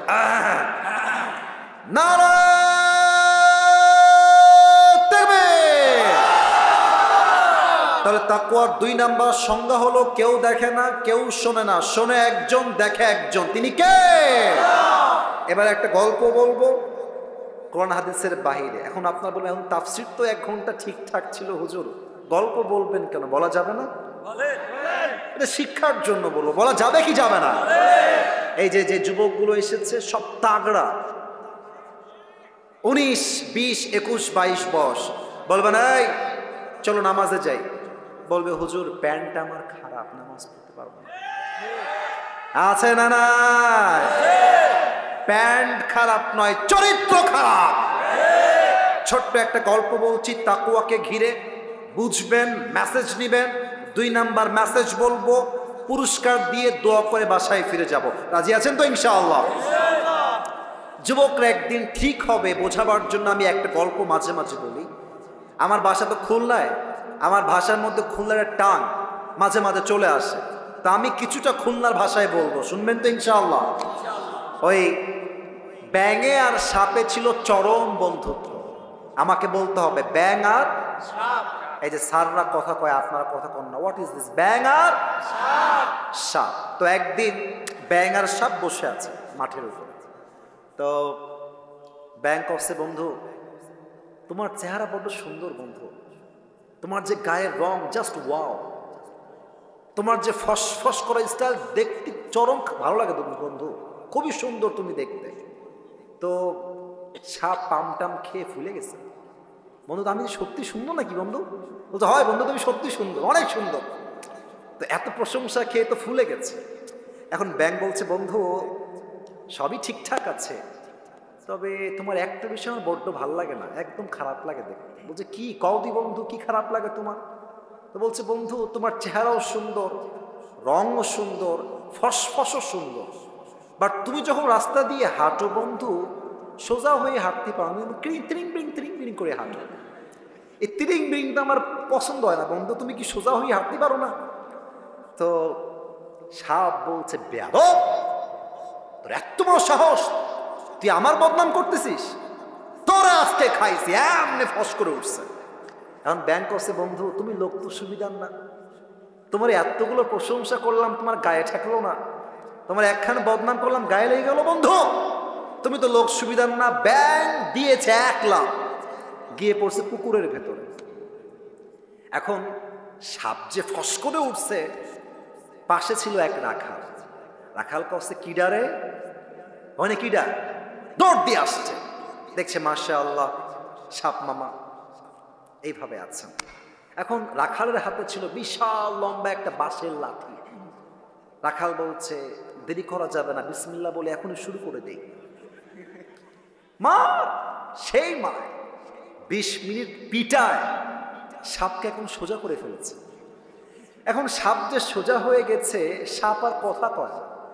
এখন ওদিকে ব্যাঙ তো পানির নিচে লুকায় আছে। ব্যাঙ কয়, কি রে 1 ঘন্টা হয়ে যায়, 2 ঘন্টা হয়ে যায়, বন্ধু কথা কষ্ট না কিসের জন্য? বন্ধু গেল কোহানে, বন্ধু আমার গেল কোহানে? উঠে আসছে, এসেই দেখছ অবাক করা বিষয়, বন্ধু আর তিরিং বিরিং নাই, বন্ধু সোজা হয়ে গেছে। এখন ব্যাঙ বলছে, কি খবর রে, বন্ধু আমার সোজা হইলো কেমবেলা? দৌড় দিয়ে আসছে বন্ধুর কাছে। এসে দেখছে বন্ধু আর জিন্দা নাই, বন্ধু মহিলা ভূত হয়ে গেছে। আর বন্ধুর দেহের ভেতরে সাপের যে বিষ আর ফেনা সব বের হয়ে গেছে।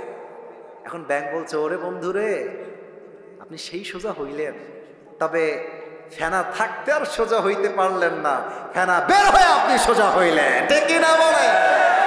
তো তোমরা যারা বলো হুজুর প্যান্ট খারাপ, নামাজ পড়বো না, আরে এখনই কি নামাজের বয়স নাকি? কেবল তো 20, বিয়ে করব, বউ হবে, বাচ্চা হবে, বাচ্চার বাচ্চা হবে, নানা হব, দাদা হব, তারপরে নামাজ পড়বো। বেটা, সাপের বিষ বের হওয়ার পরে সাপ যেমন সোজা হয়ে লাভ পায় নাই, যৌবন কাল পেরিয়ে গেলে ভালো হয়ে 2 পয়সা লাভ পাবা না। অতএব ভালো হতে চাইলে এটাই রাইট টাইম। আর একটা কথা মনে পড়ে গেল, বলা যাবে না, না রাগ করবেন মনে, টাইম তো শেষ, বলা যাবে? যাবে। আমাদের উত্তরবঙ্গে একজন হুজুর আছেন, ওনার নাম হচ্ছে, অনেকে শুনেছেন হয়তো বা, বজলুর রশিদ হুজুর। হ্যাঁ শুনেছেন সবাই, যদিও মুরব্বী সিনিয়র, বাট খুব মজার মানুষ, মজার মজার কথা বলে। তো উনি সেদিন বললেন যে যুবক বয়সে যে ভালো হইতে পারে না, ও জীবনেও ভালো হইতে পারে না। বোঝাবার জন্য একটা এক্সাম্পল দিলেন। এক ছেলে বাপের সঙ্গে ঝগড়া, বাপকে একদম মাইরা ফেলছে, রেগে গিয়ে একদম মেরে ফেলছে। এখন ভাবতেছে মেরে তো ফেললাম, এখন তো আমার জেল হয়ে যাবে, বাঁচা যায় কেমন করে? এখন এলাকার মুরব্বীদের কাছে গিয়েছে, মুরব্বী একটা বুদ্ধি দেন, এই হত্যার দায়ভার থেকে বাঁচতে চাই। তো মুরব্বীরা বলছে, বাবা আমাদের কাছে কোনো বুদ্ধি নাই, শৈলকুপায় যাও, এক মুরব্বী আছে, যদিও বা নাই, আমি জাস্ট এক্সাম্পল হিসেবে বলছি, যে মুরব্বী যুবককালে খুব বদমাইশ ছিল, মুরব্বী হয়ে হজ করে এখন দাড়ি টুপি রেখে আল্লাহওয়ালা হয়ে গেছে, ওনার কাছে যাও, উনি বুদ্ধি দিবে। যুবক বলছে, তাই নাকি, ঠিক আছে আমি সেখানে যাব। শৈলকুপা আসছে, মুরব্বী একটা বুদ্ধি দেন, বাপকে তো আমি মাইরা ফেলছি রাগের ঠেলায়। মুরব্বী বলছে, বেয়াদব কোথাকার, তুই কি ভাবিস আমি খারাপ আছি নাকি? আমি তো ভালো হয়ে গেছি। যদি আমি ভালো না হতাম, আগের মতোই খারাপ থাকতাম, তাহলে বলতাম যেহেতু মেরেই ফেলেছিস কিছু করার নাই, এখন তুই রশি দিয়ে ফাঁসি টাঙায়, তো মানুষ বলবে রশি দিয়ে ফাঁসি দিয়ে মরে গেছে, যেহেতু আমি ভালো হয়ে গেছি তাই আমি তোকে বলবো না। বুঝলে বুঝপাতা, না বুঝলে? তার মানে তাকওয়া যদি অর্জন করতে চান, বৃদ্ধ বয়সে নয়, যুবক বয়সে মুত্তাকি হওয়া লাগবে। 1 নাম্বার শেষ, 2 নাম্বারটা বলেই আমরা পুরস্কার দিব। 2 নাম্বারটা হচ্ছে প্রকৃতপক্ষের মুসলমান না হয়ে কবরে এসো না। বলেন তো এই দেশটা কাদের দেশ? এই যে এইদিকে সোনামণিরা এইদিকে তাকাও, এই দেশটা কাদের দেশ? মুসলমানদের দেশ। আমি বলতে খুব লজ্জা পাচ্ছি, আমার কথা শেষ, আর কোনো কথা নাই। এই ভারত বাংলাদেশের সবচেয়ে বড় শত্রু। আর যে সাংবাদিকগুলো আছে এদেরকে আমার সাংবাদিক মনে হয় না, মনে হয় হকার। আর একটা আছে দেখবেন, বাংলাদেশ আর থাকবে না, বাংলাদেশ আর থাকবে না। তা আমি বলি তুমি চট্টগ্রাম নিবা, ফেনী নিবা, তো আসো, নিতে হলে তো আসতে হবে, তখন তোমার সঙ্গে খেলা হবে। আমার তো বিশ্বাস খুলনার সন্তান হিসেবে ভারতের এই সমস্ত কুলাঙ্গার সাংবাদিকদেরকে সাইজ করবার জন্য কাউকে দরকার নাই, ঝিনাইদহের সন্তান নাই, এনাফ হয়ে যাবে। আর এই বেটাকে দেখলাম আর পুরুষ না, মনে হয় হিজড়া। আর কেমনে যেমন একবার ত্রিং বিং করে ওইদিকে যায়, ওখান থেকে আবার এইদিকে যায়। ওকে দেখলে মনে হয় যে বেটা সাংবাদিক না হয়ে ঢাকার গুলিস্তানে জাইঙ্গা বিক্রি করলে বেশি মানাবে। আল্লাহ ওরে সঠিক বুঝ দান করুক, পড়েন সবাই আমিন। তো প্রকৃত মুসলমানকে যে দাঙ্গাকে পছন্দ করে না, যে মারামারিকে পছন্দ করে না। আমার দেশে মুসলমান থাকবে, হিন্দু থাকবে, বৌদ্ধ থাকবে, খ্রিস্টান থাকবে, চাকমা থাকবে, সব বিধর্মীরা থাকবে। তাই মাথায় ইনস্টল দেওয়া লাগবে, এটা দাদা বাবুর দেশ নয়, এটা ভারত নয়, এটা দিল্লি নয়, এটা কলকাতা নয়, এটা বাংলাদেশ। আল্লাহ আমাদের সবাইকে ধর্মীয় পরিপূর্ণ অঙ্গন যেইটা আছে এখান থেকে পরিপূর্ণ মুসলমান হওয়ার তৌফিক দান করুক, পড়েন সবাই আমিন। প্রকৃত মুসলমান হওয়ার জন্য কি লাগবে? হাতটা মুসলমান হতে হবে। হাত মুসলমান হবে কখন? যখন আপনি হাত দিয়ে হারাম কাজ করবেন না। চোখ মুসলমান হবে কখন? যখন চোখ দিয়ে আপনি হারাম কোনো জিনিস দেখবেন না। জবানটা মুসলমান হবে কখন? যখন জবান দিয়ে আপনি অশ্লীল কোনো হারাম গালি দিবেন না। আপনার পেটটা কখন হবে মুসলমান? যখন এই পেটে কোনো হারাম খাবার যাবে না। আপনার পা মুসলমান কখন হবে? এই পা দিয়ে আপনি যখন কোনো সিনেমা হলের দিকে হেঁটে হেঁটে যাবেন না, ঠিক কিনা বলেন? পুরো দেহটাকে মুসলমান বানাইতে হবে। সকলেই বলেন আমিন। সবাই 2 হাত তুলেন, সবাই 2 হাত তুলেন, সবাই, কেউ যেন বাদ পড়ে না যায়। বলেন সবাই ঝিনাইদহের শৈলকুপার ভার, বলেন সবাই হুজুর। শেষ ভালো যার সব ভালো তার। অতএব আস্তে কথা কইেন না, জোরে কন, বলেন হুজুর। আমরা ঝিনাইদহের সন্তান, আপনাকে ওয়াদা দিলাম। আরে यार जोर से बोलो, ওয়াদা দিলাম। দোয়া না করে আমরা কেউ, আমার 2 হাত দেখবেন, আমি যেমনে বলবো exactly you have to copy. আপনাকে এমনিই বলতে হবে। বলেন যাব না। আস্তে হয়ে গেছে, আমি কিন্তু বুঝি। বলেন সবাই যাব না, বলেন সবাই ইনশাআল্লাহ। হাত নামান। এবার পুরস্কার দিয়ে দোয়া হবে, 12টার সময় ক্লোজ হবে। আজকের ওয়াজের চাইতে ফজরটা জামাতে পড়া 1000 গুণ বেশি দামি ঝিনাইদহের ভাই। আমি পুরস্কার দিব পুরো ওয়াজটাকে 1 থেকে 1.5 মিনিটে। জাস্ট সারাংশ বলছি। যে যুবকটা দাঁড়াবা, একটু মনোযোগ দাও, এই টুপি পাওয়ার জন্য তোমার অনেক বেশি হেল্পফুল হবে বলে আমি আশা রাখছি। আজকে আমরা তাফসীর পেশ করেছি 4 নম্বর পারার 2 নম্বর পৃষ্ঠা, সূরা আলে ইমরানের 102 নম্বর আয়াত। এই আয়াতে আল্লাহ তাআলা মোট 2টা মেসেজ দিয়েছেন। যে কোনো আয়াতের তাফসীর পেশ করতে 4টা বিষয় লাগে। 1 সঠিক তেলাওয়াত, 2 তরজমা, 3 ব্যাখ্যা, 4 শিক্ষা। আমরা জেনেছিলাম 2টা মেসেজ হচ্ছে এইরকম। 1 আল্লাহকে ভয় করো, ভয় করার মতো। 2 নাম্বার প্রকৃতপক্ষের মুসলমান না হয়ে কবরে এসো না। তাকওয়ার ব্যাপারে বলেছিলাম, তাকওয়া হচ্ছে একটা ব্যবসার মতো। আর এই ব্যবসার লাভ বলেছিলাম কয়টা? তিনটা। বলেন সবাই কয়টা? একটু জোরে বলেন কয়টা? এক, তাকওয়ার ব্যবসার প্রথম লাভ হলো বিপদে পড়লে কোনো টেনশন নাই, উদ্ধার করবে একজন, তিনি কে?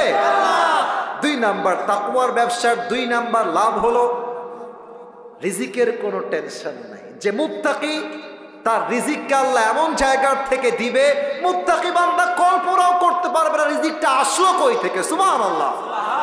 তিন নাম্বার লাভ হলো তাকওয়া যেই বান্দার হৃদয়ে থাকবে একটা জান্নাতের মালিক হবে না, সে দুইটা জান্নাতের মালিক হয়ে যাবে। জোরে সরে পড়েন সুবহানাল্লাহ। এই হচ্ছে তাকওয়ার ব্যবসা এবং তাকওয়ার লাভ। তারপরে বলেছিলাম যে তাকওয়া আসলে কাকে বলে, দুইটা অর্থ বলেছিলাম, ভেরি শর্টকাট বলছি, এটা বলেই দুই নাম্বারটা বলে শেষ করে দিব। একটা সংজ্ঞা হলো হালালকে অ্যাকসেপ্ট করতে হবে, হারামকে অ্যাভয়েড করতে হবে। অর্থাৎ হারাম আছে যেখানে আমরা নাই সেখানে, হালাল আছে যেখানে আমরা আছি। এক নাম্বার ডেফিনেশন শেষ। হালালকে অ্যাকসেপ্ট করবেন, হারামকে বাদ দিবেন, আপনি আল্লাহর চোখে মুত্তাকি হয়ে যাবেন। নাম্বার টু, তাকওয়া মানে কেউ দেখে না, কেউ শোনে না, কেউ জানে না, বাট আমাকে অলওয়েজ অবজার্ভ করে একজন আওয়াজ দিয়ে বলেন সবাই তিনি কে? সেই ক্ষেত্রে দুইটা হাদিস বলেছিলাম। এক, ওমরে ফারুকের হাদিস, ওই মেয়ের সঙ্গে তার ছেলের বিয়ে দিয়েছেন টাকার জন্য নয়, রূপের জন্য নয়, বাড়ির জন্য নয়, একমাত্র তাকওয়ার গুণ দেখে বিয়ে দিয়েছেন। ঠিক কিনা বলেন? এক নাম্বার হাদিস শেষ। দুই নাম্বার বলেছিলাম এই রাষ্ট্র দুর্নীতিমুক্ত হবে তখন যখন এই রাষ্ট্রের প্রত্যেকটা নেতা হৃদয়ে আল্লাহর ভয় থাকবে। আবু বকর রাদিয়াল্লাহু তাআলা আনহু বেতন বলেছিলাম এক্সাম্পল হিসেবে 30,000। যখন তার বউ সারিদ কিনলো টাকা বাঁচিয়ে, উনি বুঝে গেলেন বেতনটা একটু বেশি হয়ে যায়, উনি কমিয়ে দিলেন। একটাই কারণ, এটার কিয়ামতে হিসাব হবে, সেই ভয় তার অন্তরে আল্লাহ দিয়েছেন। অতএব আমি যত দুর্নীতি করি, দেশের টাকা বিদেশে পাচার করি, যত যাই করি, কেউ না দেখলেও দেখে একজন, তিনি কে? এক নাম্বার তাকওয়া শেষ। দুই নাম্বার হচ্ছে do not die expect as a Muslim. মুসলমান না হয়ে কবরে এসো না। মুসলমান কখন হব? চোখ যখন মুসলমান হবে, হাত যখন মুসলমান হবে, পা যখন মুসলমান হবে, জবান যখন মুসলমান হবে, পেট যখন মুসলমান হবে। পা মুসলমান হবে কখন? যখন এই পা দিয়ে হারাম কোনো কাজে আমরা পদক্ষেপ নিব না। হাত মুসলমান হবে কখন? যখন এই হাত দিয়ে আমি মাস্টারবেশন করব না, যখন এই হাত দিয়ে আমি চুরির দিকে হাত বাড়াবো না, তখন আমার হাতটা মুসলমান হবে। এই চোখ মুসলমান হবে কখন? যখন আমি এই চোখ দিয়ে কোনো গায়রে মাহরাম নারীর দিকে চোখ তুলে তাকাবো না। আমার জিহবা মুসলমান হবে কখন? যখন আমি জিহবা দিয়ে কোনো গীবত করব না, গালি দিব না। আমার পেট মুসলমান হবে কখন? যখন আমার এই পেটে হারাম কোনো খাদ্য প্রবেশ করবে না। ঠিক কিনা বলেন? এই দুইটা মেসেজ এবং তাকওয়ার ব্যবসার লাভ তিনটা।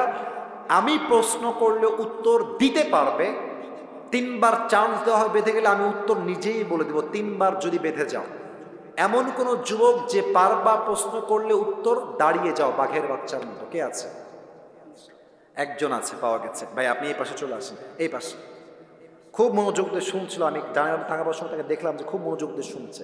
এই পাশে একদম মাইকটা নিবেন। আমার ঝিনাইদহের শৈল কুপার ভাইয়ের আমার দিকে তাকান। নিয়ম বলে দেই, আমার ভাই তিনবার বেঁধে গেলে আমি তাকে হেল্প করব, উত্তর বলে দিব। সে না পারলে আরেকজনকে চান্স দেওয়া হবে। আর দুই নাম্বার নিয়ম হলো, যারা অডিয়েন্স এখন এসেছেন, বসে আছেন, দে আর মাই রিয়েল অডিয়েন্স। যারা দুই একজন চলে গেছে, হয়তো আমার চেহারা দেখতে তারা এসেছে, বাট এখন যারা এসেছে আমাকে দেখার জন্য কেউ আসে নাই, একমাত্র আল্লাহর ভালোবাসাই তারা মাহফিলে অংশগ্রহণ করেছে। ঠিক কি না? এদিকে আসেন। দুই নাম্বার নিয়ম হচ্ছে আপনাদের জন্য, এদিকে ঘুরে তাকান। আচ্ছা, বুঝতে পেরেছি, ওটা বুঝে গেছি। আমি এই নিয়ম বলে দেই, আমার ভাই যখনই কোনো উত্তর দিয়ে দিবে, আপনারা সবাই জবান খুলে বলবেন মারহাবা। বলেন সবাই মারহাবা। কেউ যেন উঠে যাবেন না, আমি দোয়া শেষ না করা অবধি কাউকে যেন না দেখি উঠে যাচ্ছে না, চরম বেয়াদবি হবে, এটা আমার সম্মানেও আঘাত লাগবে, এটা কোরআনকে অসম্মান করা হবে। জাস্ট 5টা মিনিট আর ধৈর্যের পরিচয় দিবেন। ভাই সালাম দেন সবাইকে। আসসালামু আলাইকুম ওয়া রাহমাতুল্লাহি ওয়া বারাকাতুহু। ওয়ালাইকুম আসসালাম ওয়া রাহমাতুল্লাহি ওয়া বারাকাতুহু। উত্তরটা একটু আসতে হয়েছে, আবার সালাম দাও। আসসালামু আলাইকুম ওয়া রাহমাতুল্লাহি ওয়া বারাকাতুহু। ওয়া আলাইকুম আসসালাম ওয়া রাহমাতুল্লাহি ওয়া বারাকাতুহু। প্রিয় ভাই, আপনার কোনো ভয় নাই, আপনি ঝিনাইদহের ছেলে, এখানকার ছেলে, আপনার কথা হবে বিড়ালের বাচ্চার মতো নয়, সিংহের মতো গর্জন দিয়ে, ঠিক কি না? আপনার সবাই একবার প্র্যাকটিস স্বরূপ আমার ভাইকে সাধুবাদ জানিয়ে বলেন সবাই মারহাবা। ভাইয়া আপনি বলেন যে আজকে আমরা কোন সূরা থেকে তাফসীর পেশ করেছি? সূরাতুল আলে ইমরান। মারহাবা বলেন। আচ্ছা বলেন তো, ওই আয়াতে আল্লাহ আমাদের জন্য মোট কয়টা মেসেজ দিয়েছেন? 2টা মেসেজ। মারহাবা। প্রথম মেসেজটা কি ছিল? ইয়া আইয়ুহাল্লাযীনা আমানু তাকুল্লাহা হাক্কা তুকাতিহি। হ্যাঁ, আল্লাহকে ভয় করতে হবে এবং ভয় করার মতো করতে হবে। মারহাবা। দুই নম্বরটা হলো ওয়ালা তামুতুন্না ইল্লা ওয়া আনতুম মুসলিমুন, যেটা আল্লাহ তাআলা বলছে যে মুসলমান না হয়ে তোমরা কবরে এসো। মারহাবা। সে তো পেরে যাবে, কোনো সমস্যা নাই, মাশাআল্লাহ। ভাই আমার বলেন তো, তাকওয়া বলেছিলাম একটা ব্যবসার মতো, যদিও এটা আপনার মাইন্ডে নেবেন না, এটা জাস্ট মোটিভেট করার জন্য বলেছিলাম। বলেন তো প্রিয় ভাই, আমি কয়টা বলেছিলাম? ইনশাআল্লাহ সে বলবে। জি বলেন, 3টা কি কি? এক নম্বর হলো হ্যাঁ হ্যাঁ পারবেন। ওমাই ইয়াত্তাকিল্লাহ ইয়াজআল লাহু মাখরাজা, ওটা স্মরণ করলে পারবেন। 1 নাম্বার তাকওয়া অর্জন করলে বিপদে আপদে, এক নম্বর তাকওয়া অর্জন করলে বিপদে আল্লাহ তাআলা অবশ্যই পাশে থাকবেন। 2 নাম্বার 2 নম্বর রিজিকের অভাব দূর করবে। মারহাবা। 3 নাম্বার খুবই সহজ, ওই যে 2টা বলেছিলাম। এই তো আপনি ইঙ্গিত দিয়েছেন, এনাফ, ইঙ্গিত দিলে এনাফ। 2টার মালিক হবে, পারবে। আল্লাহ রাব্বুল আলামিনকে 2টা জান্নাতের মালিক বানাবেন।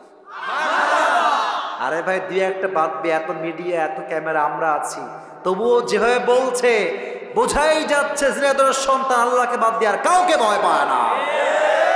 2টা জান্নাতের মালিক হবে। এবার আপনি বলেন তো তাকওয়া কাকে বলে, এটা বোঝাবার জন্য 2টা তারিফ বা সংখ্যা বলেছিলাম, কি কি বলতে পারবেন? ঘটনা বলতে না, তাকওয়া আসলে কাকে বলে? একটা হচ্ছে হালালকে অ্যাকসেপ্ট করতে হবে, বলেন ওইটা। এক নম্বর হালালকে অ্যাকসেপ্ট করতে হবে, হারামকে বাদ দিতে হবে। হ্যাঁ, আরেকটা হলো তাকওয়া মানে হ্যাঁ সহজ, আমি যখন অন্ধকারে গুনাহ করি, অন্যায় করি, বলেন ক্লু দিয়েছি। প্রথমে ভয় করতে হবে। হ্যাঁ, আমাকে কেউ না দেখলেও এদিকে আল্লাহ তাআলা বসে দেখছে। মারহাবা। এবার আপনি খুব বুঝে বলবেন, আবু বকর তার বেতন কি কমিয়েছেন না বাড়িয়েছেন? কমিয়েছে। কেন কমিয়েছেন? কারণ সে যখন তার স্ত্রী তার সামনে খাবার নিয়ে আসছে, হ্যাঁ। তার স্ত্রী প্রশ্ন করেছিল হ্যাঁ। যে এটা তুমি কোত্থেকে পেয়েছো? হ্যাঁ বলেছিল যে আপনি আমাকে যে হাদিয়াটা দিয়েছেন, হ্যাঁ হ্যাঁ ওইটা আমি জমিয়ে, রান্না করেছি। হ্যাঁ বরং তার 30,000 টাকা বেতন ছিল, সে হ্যাঁ। 5,000 টাকা কমিয়ে তার বেতনটা 25,000 করেছিল। মারহাবা বলেন। এটা একমাত্র কারণ আল্লাহর ভয়, যুবক ভাড়া, ঠিক কিনা বলো? লাস্ট কথা, এবার আপনি বলেন ওমরে ফারুক জাস্ট একটাই উত্তর দিবেন, এনাফ হয়ে যাবে। তার ছেলেকে সামান্য একজন দুধ বিক্রেতার মেয়ের সাথে বিয়ে দিয়েছে, এখানে তিনি কি দেখে বিয়ে দিয়েছেন? তাকওয়া থেকে বিয়ে দিয়েছে। এবার 2 নাম্বার মেসেজটা বলেন সবাইকে। 2 নাম্বার কি ছিল মেসেজটা? ওয়ালা তামুতুন্না ইল্লা ওয়া আনতুম মুসলিমুন। কি মুসলমান মেসেজ? না হয়ে কবরে যাওয়া যাবে না। মারহাবা বলেন। মুসলমান আমরা পরিপূর্ণ কখন হব? আমি ব্যাখ্যা দিয়েছিলাম। হ্যাঁ, যখন আমার হাতটা মুসলমান হবে, যখন হ্যাঁ। আমার চোখটা মুসলমান হবে, যখন আমার পেট, হ্যাঁ। আমার প্রত্যেকটা অঙ্গ প্রত্যঙ্গ যখন আল্লাহ তাআলা ভয় করতে থাকবে, তখন আমার পরিপূর্ণ মারহাবা। আপনার নাম কি ভাই?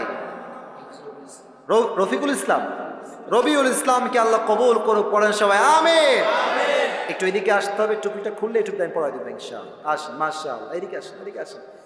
মারহাবা বলবেন না আপনারা সবাই? মাশাআল্লাহ, ওকে যুগশ্রেষ্ঠ আলেম হিসেবে আল্লাহ কবুল করুক, পড়েন আমিন। তুমি আমার হুজুরের সামনে বসে পড়ো, এখানেই বসে পড়ো। আমার ভাইয়েরা, আপনারা আমার ভালোবাসা রেখেছেন, আপনারা আমার মান রেখেছেন, আমি খুশি হলাম। ইনশাআল্লাহ আল্লাহ বাঁচায় রাখলে আগামীতেও দেখা হবে, রাজি আছেন তো ইনশাআল্লাহ? তবে একটা কথা সবাইকে বলতে চাই, এই মাহফিলটা আজকে হয়েছে, আগামীতেও এই মাহফিলটা হোক, আমরা সবাই চাই কি চাই না? যুবকদেরকে মাইনাস করবেন না, ওরা আজকে আমাকে নিয়ে আসছে, আগামীতে ওরা মিজানুর রহমান আজহারীকেও নিয়ে আসতে পারে।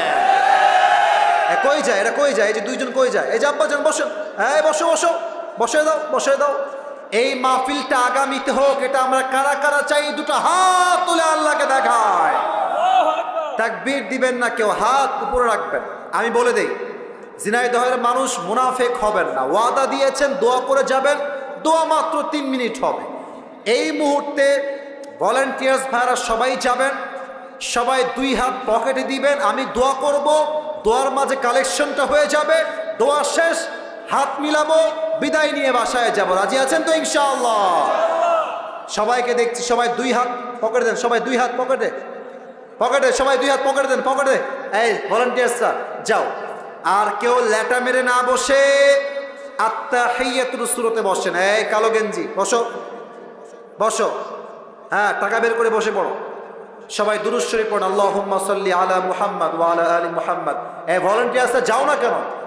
20-30 জন যাবা, যেন কোনো বিশৃঙ্খলা না হয়।